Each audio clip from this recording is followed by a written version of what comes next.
जी good morning. स्वागत है आपका सरस्वती ऑनलाइन क्लासेस में।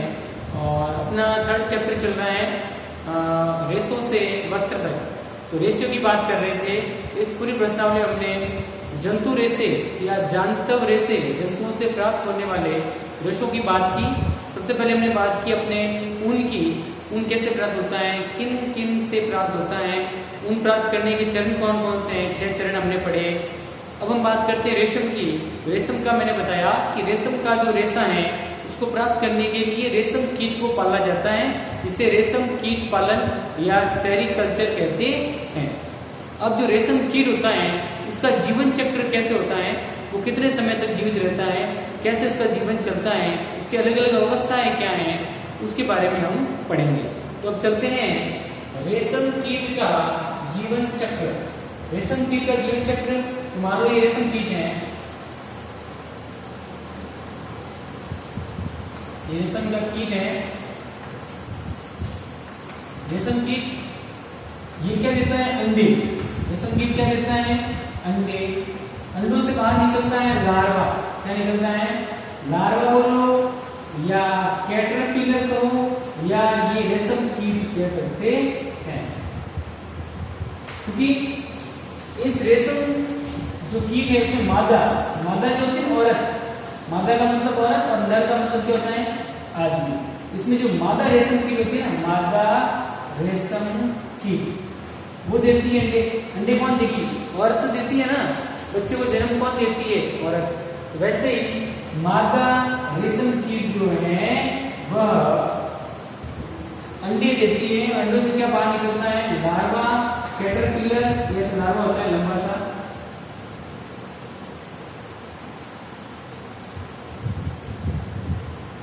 लंबा सा लार्वा होता है, मुंह होता है आगे इसका। लार्वा बाहर निकलता है लंबा, कैटरपिलर। इसको लार्वा बोल सकते हैं, कैटरपिलर रेशम कीट कह सकते हैं। अब इस रेशम कीट से, रेशम कीट के चारों तरफ क्या बनता है, जाल बनता है ऐसे। इसको बोलते हैं पीपा। क्या बोलते हैं, पीपा। अब इस पीपा के द्वारा क्या बनता है, कोकून। क्या बनता है, कोकून। कोकून होता है ऐसे गोल, कोकून बनता है। अब इस कोकून से क्या प्राप्त किया जाता है, रेशम का रेशा। रेशम का रेशा। कोकून से क्या प्राप्त किए जाते हैं, रेशम के रेशे प्राप्त किए जाते हैं।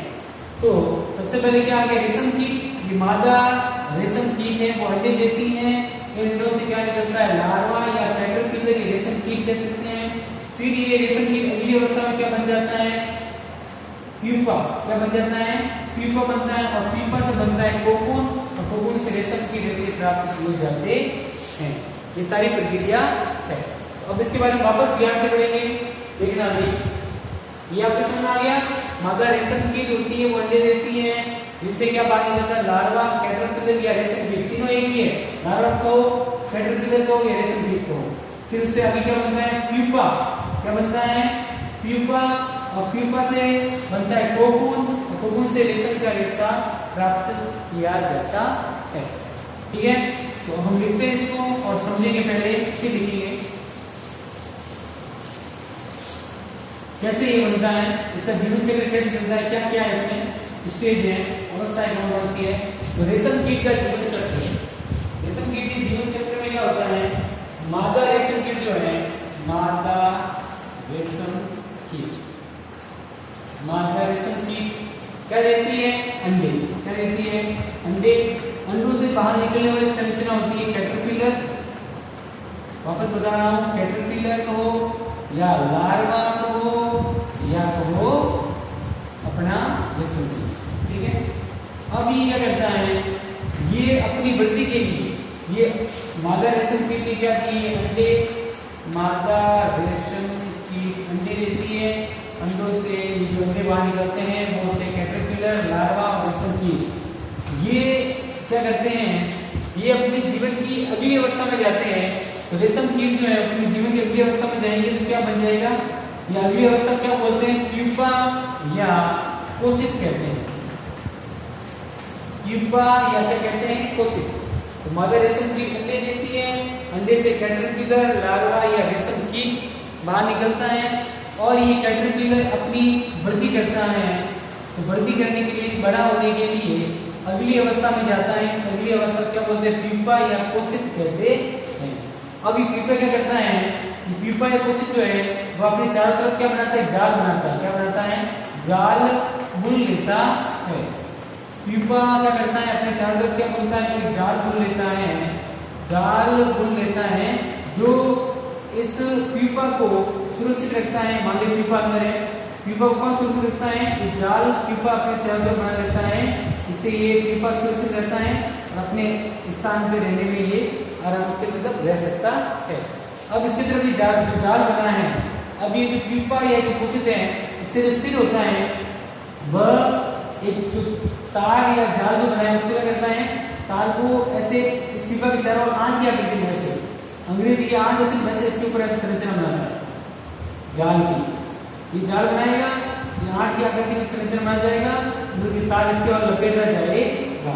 प्यूपा के चारों ओर ऐसे जाल लपेटा जाता है, ये लपेटा रहता है और ये रेशम का रेशा, इससे क्या बनता है? कोकून। क्या बनता है? कोकून। मतलब ये चारों तरफ जो लपेटा गया संरचना है ना, आवरण, इसको कोकून बोलते हैं। क्या बोलते हैं? कोकून। प्यूपा के चारों ओर, ये प्यूपा है, इसके चारों ओर जो आवरण है, जो आंट की आकृति में ऐसे ऐसे ऐसे लपेटा होता है ना, इसको बोलते हैं कोकून। क्या बोलते हैं?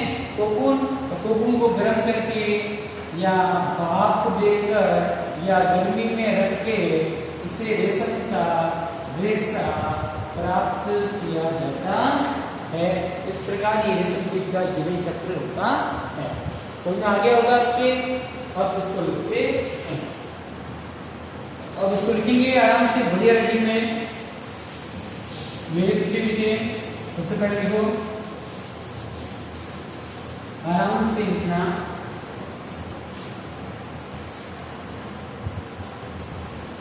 रेशम कीट का जीवन चक्र लिख दिया। अब इसके नीचे लिखना, मादा रेशम कीट, मादा रेशम कीट अंडे देती है। मादा रेशम कीट अंडे देती है जिससे लार्वा निकलते हैं। जिससे क्या निकलते हैं? लार्वा। लार्वा निकलते हैं, निकलते हैं। ये लार्वा क्या कहलाते हैं? ये कैटरपिलर, ये कैटरपिलर लार्वा या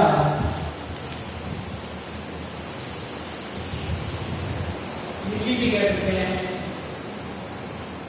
इल्ली, लार्वा देखो, लार्वा तो हो गया, यानी दो रेशम कीट या इल्ली कहलाते हैं, या इल्ली कहलाते हैं।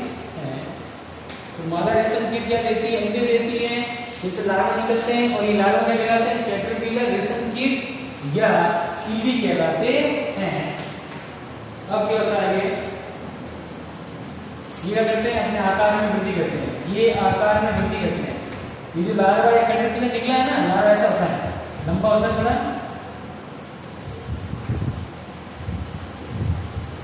अभी इसका मुंह होता है ऐसे, लार्वा ऐसा होता है।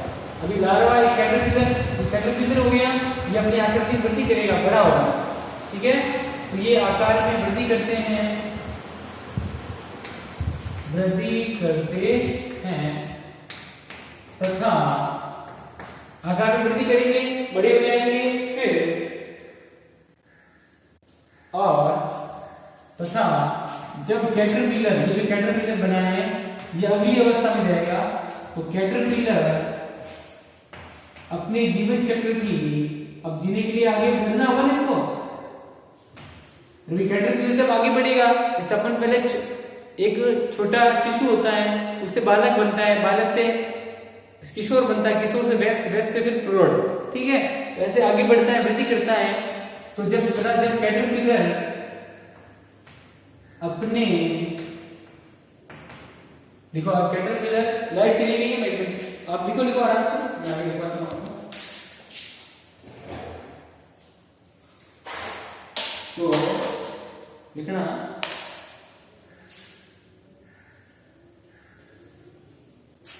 तो कैटरपिलर अपने जीवन चक्र की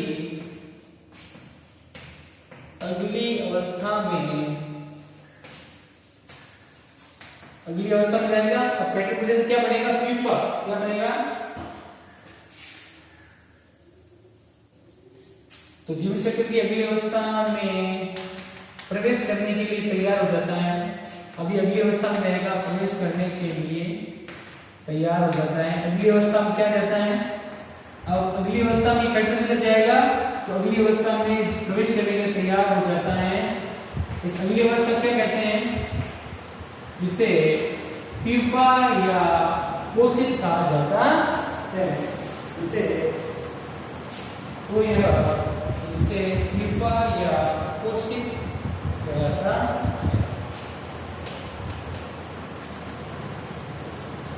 और प्यूपा या कोशित में चला गया और फिर चला तो क्या बनेगा? ये जाल जो अपने इर्द गिर्द घटी चारों, इर्द गिर्द का मतलब होता है चारों, और अपने इर्द गिर्द जाल बुन लेता है। अभी प्यूपा क्या करता है? अपने चारों तरफ जाल बुन लेता है जो इसे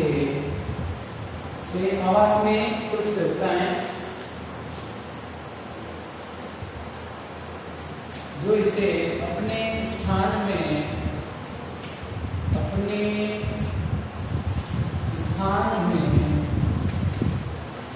बने रहने में सहायता करता है।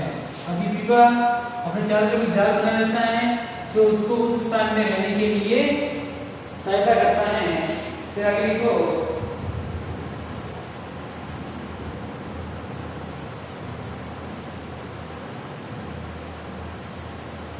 फिर क्या करता है ये? फिर यह अंग्रेजी के 8 होते हैं ना, अंग्रेजी के 8 ऐसे होते हैं 8 के रूप में। तो अंग्रेजी की संख्या 8 के रूप में, 8 संख्या के रूप में अपने सिर को क्या करता है? एक सिरे से दूसरे सिरे की, मतलब जैसे मान लो प्यूपा है तो एक ऐसे एक बार ऐसे आएगा, फिर ऐसे, फिर ऐसे, फिर ऐसे, फिर ऐसे, एक बार ऊपर एक बार नीचे, ऐसे एक सिरे से दूसरे सिरे पे एक बार ऐसे आएगा, एक बार ऐसे जाएगा।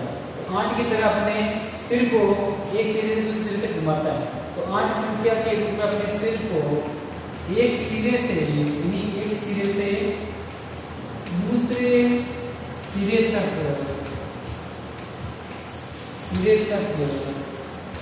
लाता है।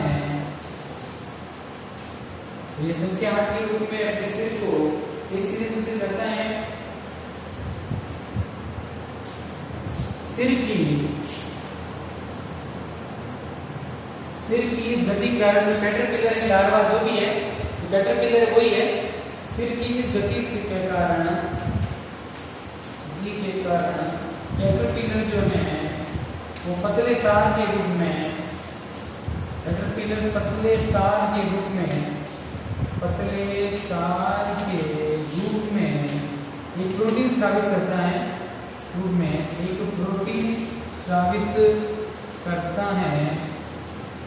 फिर एक प्रोटीन स्रावित करता है पतले तार के रूप में। एक पतला तार था, उसके रूप में एक प्रोटीन स्रावित करता है कौन? कैटरपिलर। फिर जब ऐसे गति करता है 8 के रूप में, तो कैटरपिलर पतले तार के रूप में प्रोटीन से बना पदार्थ स्रावित करता है जो कलर होकर रेशम का रेशा बन जाता है। फिर प्रोटीन स्रावित करता है जो कठोर होकर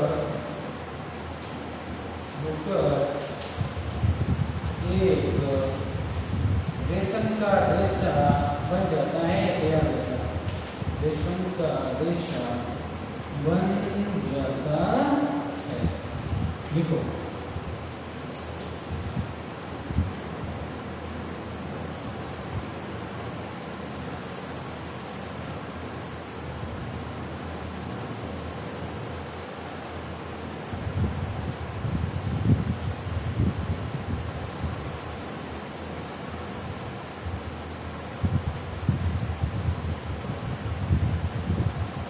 आगे लिखो, जल्द ही कैटरपिलर रेशम के रेशों से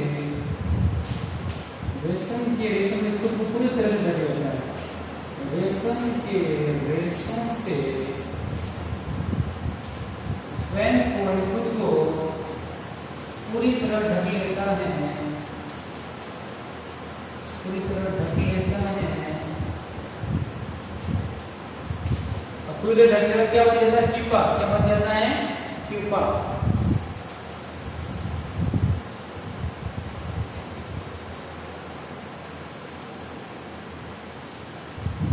और प्यूपा बन जाता है और प्यूपा बन जाता है। यह आवरण इसके चारों ओर जो तार रूपी जो आवरण होता है उसको कोकून कहते हैं। यह आवरण कोकून, यह तार रूपी आवरण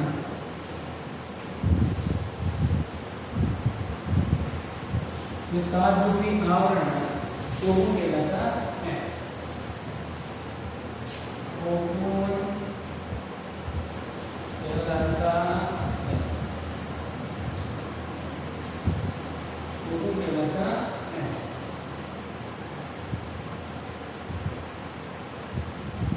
और कीट के इसके आगे का विकास क्या होता है? कोकून में कीट के आगे का विकास कोकून में होता है। किसकी अवस्था होगी? कोकून। कोकून में होता। ओके, देखो अभी और बाकी है। देखो सिंपल है, कुछ नहीं है। देखो मादा रेशम कीट, ये मादा रेशम कीट हो गया। इसने क्या किया? अंडे से बना कैटरपिलर। अंडों में से क्या निकला? कैटरपिलर। ठीक है, अब ये कैटरपिलर क्या करेगा? कैटरपिलर की अगली अवस्था है प्यूपा। ठीक है, तो कैटरपिलर प्यूपा में जाने से पहले अपने चारों तरफ क्या बनाता है? एक जाल बना लेता है। जाल बनाने के बाद इसको अपने ऐसे लपेटता है, आठ की हड्डी में से तार रूपी ऐसे लपेटता है। तो तार लपेटने के कारण इसके चारों ओर जो तार है, ये तार रूपी, ये तो आवरण जो होता है इसको बोलते हैं कोकून। क्या बोलते हैं? कोकून। और ये अवस्था जो होती है इसको बोलते हैं प्यूपा। प्यूपा के आगे क्या बनता है? कोकून। कोकून में क्या होता है? कोकून में कीट के आगे का विकास होता है। फिर कोकून को गर्म करके उसे रेशा प्राप्त किया जाता है, रेशम प्राप्त की जाती है। तो मादा के अंडे से बना अंडे को क्या निकला? कैटरपिलर। ये नीति इसकी अगली अवस्था प्यूपा है। प्यूपा में जाने से पहले ये क्या करता है? कैटरपिलर अपने चारों तरफ जाल बुनता है, फिर अपने सिर को ऐसे आठ की आकृति में से एक सीधे दूसरी तरफ घुमाता है और एक आवरण तैयार कर देता है। तो अब इस अवस्था को क्या बोलते हैं? जाल बुनने की अवस्था को बोलते हैं प्यूपा। और फिर प्यूपा जो है इसके चारों ओर जाल बना हुआ है, ये आवरण जो है इसको बोलते हैं कोकून। ठीक है, अब इस कोकून को गर्म करके इससे रेशम प्राप्त की जाती है। समझ में आ गया होगा आपके? सिंपल है। आगे बढ़ते हैं।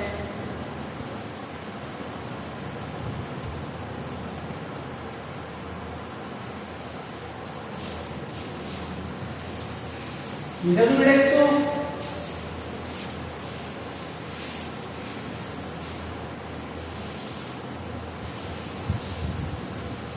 देखो आप जल्दी से फिर आगे बढ़ते हैं।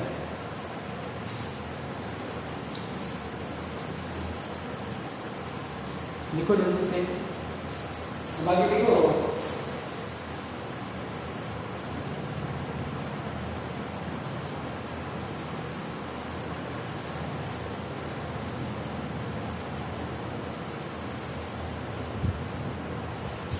फिर रेशम का धागा, रेशम का जो धागा है वह किससे प्राप्त है? रेशम कीट के कोकून से प्राप्त। रेशम का धागा रेशम कीट के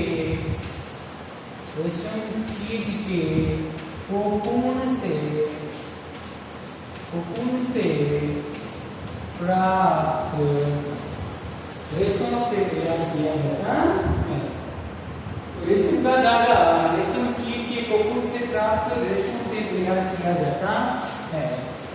रेशम से तैयार किया जाता है। ये जो रेशम का जो तार होता है, ये रेशम का जो एक रेशम तार है, रेशम ये क्या होता है? रेशम का रेशा, रेशम का रेशा कौन सा रेशा? मृदु रेशा। ये जो होता है का मृदु रेशा, मृदु रेशा स्टील के तार से भी मजबूत होता है। अपने जो रेशम का जो रेशा प्राप्त करते हैं ना, ये स्टील का तार ना ही पतला, उससे भी ये रेशम का रेशा मजबूत होता है। तो रेशम का जो मृदु रेशा है ये स्टील के तार से भी मजबूत होता है, तार से भी मजबूत होता है तथा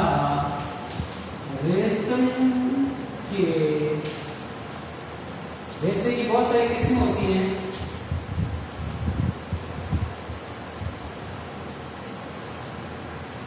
धागे के गठन के आधार पर, गठन में क्या आते हैं, रुक्षता, चिकनाहट, रुक्षता, चिकनाहट, रुक्षता, चिकनाहट और चमक के आधार पर रेशे कई प्रकार के होते हैं, कई प्रकार के होते हैं। जैसे अब रेशे की बहुत सारी किस्में हैं, तो रेशे का जो तार होता है, रेशे का रेशा वह स्टील के तार से भी मजबूत होता है, स्टील के तार से भी मजबूत होता है। और रेशम की जो अलग अलग बनावट होती है, कोई रेशम पतली होती है, कोई चौड़ी होती है, कोई मोटी होती है, कोई चिकनी होती है, किसी में चमक होती है, किसी में चमक नहीं होती। तो रेशम की चमक के आधार पर, चिकनाहट के आधार पर और उसकी रुक्षता यानी गठन में ये सब आते हैं। इसके आधार पर रेशम के बहुत सारे प्रकार हैं। रेशम के प्रकार जैसे तसरा, ये रेशम के प्रकार है। तसरा रेशम, ये गरवा रेशा, ये तसर रेशम कहते हैं इसको, तसर रेशम कहते हैं। तसर रेशम, मूंगा रेशम या मूंगा रेशम, तसर, मूंगा, बहुत सारे रेशम के प्रकार है। तसर रेशम, मूंगा रेशम, कोसा रेशम आदि, कोसा रेशम आदि। ठीक है, इतने प्रकार की रेशम जो है वो हमारे आसपास पाई जाती है। ठीक है, इसको नोट कर लें, फिर आगे बढ़ते हैं। तो बेटा आज के लिए इतना ही, कल हम फिर मिलेंगे नई वीडियो के साथ। Okay, goodbye, thank you.